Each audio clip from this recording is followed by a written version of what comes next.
Hi friends, అందరూ బాగున్నారా? అందరూ బాగుండాలి, అందులో నేను ఉండాలి. ఎలా ఉన్నారు? నా వీడియో మొదటగా చూస్తున్నట్లయితే లైక్ చేయండి, షేర్ చేయండి, సబ్స్క్రైబ్ చేసుకోండి ఫ్రెండ్స్. ఓకేనా? ఈరోజు మ్యాటర్ ఏంటంటే, ఒక ఓల్డ్ మ్యాన్ కావిలి ఊరిలో 80 ఏళ్ళంట, 8వ తరగతి చదివింది. కానీ ఆమెకి చిన్న వయసులోనే పెళ్లి చేసేయటాన ఇంకా క్రీడల్లో పాల్గొనలేకపోయింది.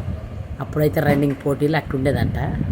క్రీడల్లో పాల్గొనలేకపోయింది. మనవ సంతానం కూతుళ్ళని కూడా కొడుకులను కూడా బాగా చదివించి పెళ్ళిళ్ళు చేసి మంచిగా అప్పుడప్పుడు వస్తా పోతా ఉంటుంది.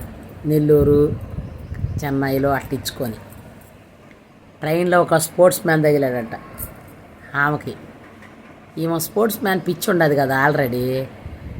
ట్రైన్లో ముసలోళ్ళు ఎట్టుంటారంటే, ఇవాళ రేపు ఏంటయ్యా ఆడదాకా వెళ్తున్నావు అయ్యా, ఏందమ్మా నీకు ఈ బాధ ఏందమ్మా, ఎంత ఏజ్ వచ్చింది కదమ్మా, ఇంటికాడ కూర్చోవచ్చు కదమ్మా అంటే, ఇంటికాడ కూర్చుంటే ఏమొచ్చిందయ్యా, నా కూతుళ్ళ చూస్తానికి వచ్చాను, నా కోడళ్ళ చూస్తానికి వెళ్ళానని ట్రైన్లో ముచ్చటిచ్చినప్పుడు, నువ్వేం పని చేస్తావయ్యా, నువ్వు ఇదేం డ్యూటీ అయ్యా అని అన్నప్పుడు, నేను ఒక స్పోర్ట్స్ మ్యాన్ అమ్మా అని చెప్పాడంట.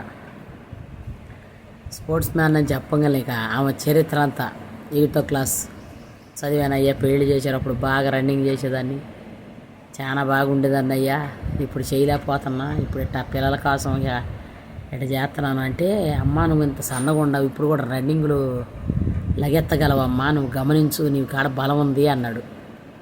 అట్లంటయ్యా నేను నిజంగానే అయితే నాకు ఇంట్రెస్ట్ ఉంది కాబట్టి నేను పోటీలు చేస్తానయ్యా, ఇక బరువు బాధ్యతలు కూడా ఏమి లేవు నాకు అని చెప్పని ఇక ఆ స్పోర్ట్స్ మ్యాన్ కోచింగ్ ఇచ్చాడంట మళ్ళీ ఆమెకి.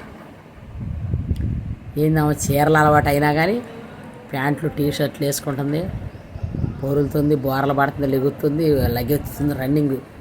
ఇంకా 7 దాకా పరిగెత్తగలుగుతావు, ఇవాళ 7 దాకా పరిగెత్తగలవని బాగా రన్నింగ్ చేయించాడు. రన్నింగ్ చేపించి అన్ని కప్పులే, అన్ని గోల్డ్ కప్పులే. 16 సంవత్సరాల బాలికలతో సమానంగా లగెత్తింది ముసలాం. 80 వయసు ఆమె. అది మన గ్రేట్. మన ఏపీలో కావిలి. ఆ కావిలి అయిన నాకు గుర్తు ఎట్ట వచ్చిందంటే, మా మేనగోళ్ళని ఇచ్చాం కావిలి. అందుకే ఓహో ఇంత మంచి ఆమె అని గుర్తు చేద్దాం, యూట్యూబ్లో కూడా పెడదాం, నేను వాయిస్తో చెప్పి పెడదామని మీకు చెబుతున్నా ఫ్రెండ్స్.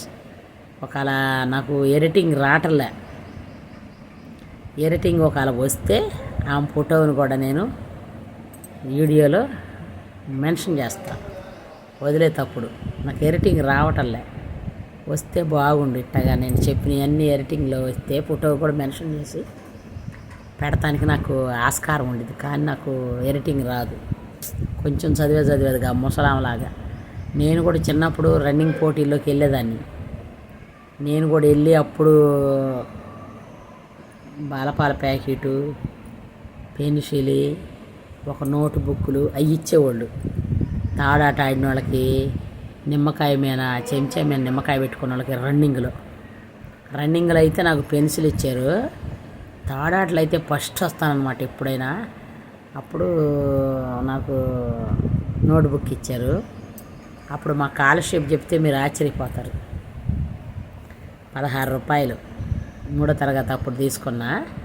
5వ తరగతికి వెళ్ళేలోపే 35 రూపాయలు ఇచ్చారు స్కాలర్షిప్, మన ఎస్సీ కోటాలో. అందుకని నేను బాగా రన్నింగ్లో, మాది అమ్మగారుల స్కూల్ అది. ఇప్పుడు సెంటెన్స్ స్కూల్ పెట్టారు వాళ్ళు కూడా. కానీ అప్పుడు పేద పిల్లలకు కూడా ఒక విద్యార్థులను పెట్టి చదివించేవాళ్ళు. గవర్నమెంట్ టీచర్సే ఉంటారు దాంట్లో, కానీ వాళ్ళు మెయింటైన్ చేస్తారు. వాళ్ళ తరపునే గవర్నమెంట్ అమ్మగారుల స్కూల్ తరపునే బాగుండేవాళ్ళు. అన్నం పెట్టేవాళ్ళు, మధ్యాహ్నం అన్నం మాకు. నేను అట్ట పోటీలు చేశాను. ఇప్పుడు నాకు కూడా ఎవరన్నా స్పోర్ట్స్ మ్యాన్ తగిలితే చెబితే లగెత్తిస్తాడట. ఏమో లావ్ అయిపోయానుగా, థైరాయిడ్ వచ్చిందిగా, ఇంకా లగెత్తనేడు. ఆవిడంటే బక్కగా ఉంది కాబట్టి లగెత్తిచ్చాడు. లగెత్తి అన్ని గోళ్ళే, అన్ని పథకాలే అని చెబుతుంది ధైర్యంగా. ఫస్ట్ వచ్చా, నేను ఫస్ట్ వచ్చా చెబుతుంది. నాకు చాలా ఆనందం వేసింది, ఖుషి వేసింది. స్పోర్ట్స్ మ్యాన్గా మనము బాగా వేయలేదు కానీ అప్పుడు పిల్లలతో పోటీ చేస్తే గెలిచా. మా అమ్మ చాలా మెచ్చుకునేది. నా కూతురికి ఏది పెన్సిల్ వచ్చింది, నా కూతురికి నోట్బుక్ వచ్చింది అని బలపాల ప్యాకెట్లు అయ్యే అప్పట్లో వచ్చాయి 3వ తరగతి అప్పుడు. మేము 3వ తరగతి దాకా కూడా బలపాలే రాసేవాళ్ళమే. నోట్బుక్లు ఉండేవి కాదు అప్పుడు సరిగ్గా. చిన్నపిల్లలకి పెన్సిలే ఉండేది. రాయాలంటే పలకల మీద రాసి చూపించేది 2వ తరగతి దాకా. 3వ తరగతికి వచ్చేసరికి పెన్సిలే ఉండేది. 2వ తరగతిలో బలపం ప్యాకెట్ వచ్చింది, 3వ తరగతిలో పెన్సిల్ వచ్చింది. ఇప్పుడైతే చిన్న చిన్న పిల్లలు ఎత్తున్నారు కదా. అప్పుడు 5వ సంవత్సరం వస్తేనే స్కూల్కి తీసుకునేవాళ్ళు. మాకు తెలివి వచ్చేసింది. మా అన్నయ్య వాళ్ళ పెళ్ళప్పుడు కూడా నేను 2nd క్లాసు, మా అన్నయ్య 3rd క్లాస్ చదువుతుంటే మా నోట్ బుక్లో చదువుపులు రాశారు. అవి బాగా మాకు మెమరీలు అనమాట. అప్పుడు మా నోట్ బుక్ ఉండగానే అది తీసుకొని చదువుపులు రాశారు. అట్లా గుర్తు బాగా మెమరీ అయితే చాలా ఉంది. అప్పటికి 8 ఏళ్ల పిల్లలం కదా, 9 ఏళ్ల పిల్లలం కదా రాశారు. కానీ ఇప్పుడు స్పోర్ట్స్ మ్యాన్ నాకు కూడా తగిలితే నన్ను కూడా ట్రైనింగ్ ఇస్తాడంటారా? అదే నాకు ఆశ. లగెత్తుతా ఇప్పుడు కూడా. కానీ తెల్లారి లేగలేను, కాళ్ళు నొప్పులు వస్తాయి తెల్లారి. కానీ అది బాగా రోజు ప్రాక్టీస్ చేస్తే ఇంకా లగెత్తామేమో.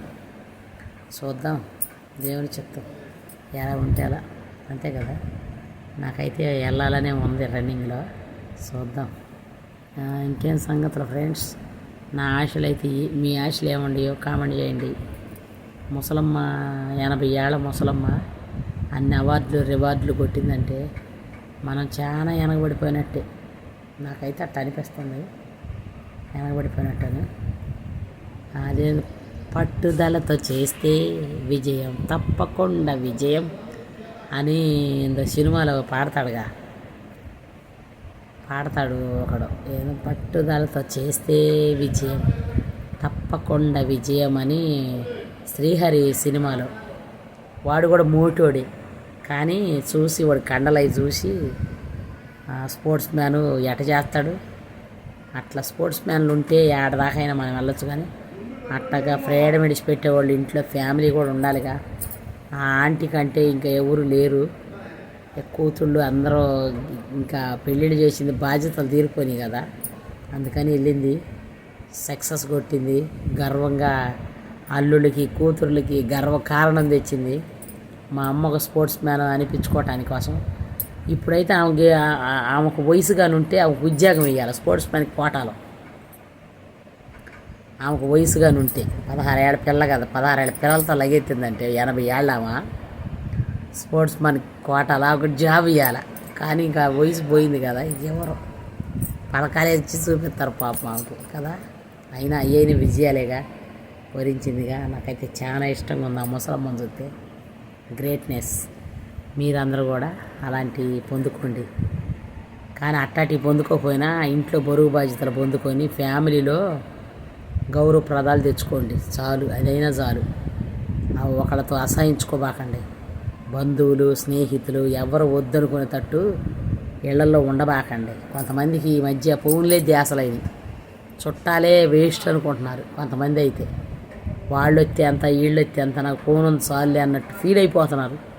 ఈ ఫోన్ నువ్వు కొనుక్కుంటే వచ్చింది. చుట్టాలు రక్త సంబంధంతో వచ్చినాయి.